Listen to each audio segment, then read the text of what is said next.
జాతక జ్యోతిష్ శాస్త్రం మొత్తం ఖగోళ శాస్త్రం, మానవ జీవితానికి సంబంధించింది కాదు. అది మొత్తం సమాజ జీవితానికి సంబంధించింది, మొత్తం భూమండలానికి సంబంధించింది.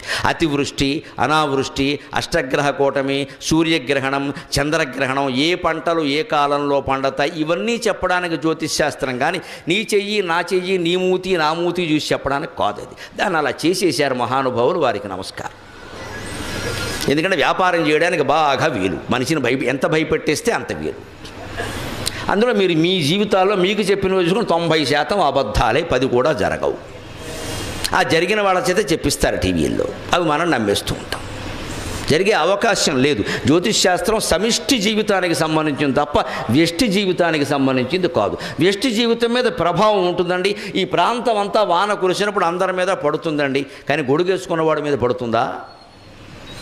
కొందరికి 2 చినుకులు పడగానే జలుబు చేసేస్తుందండి. ఒకడు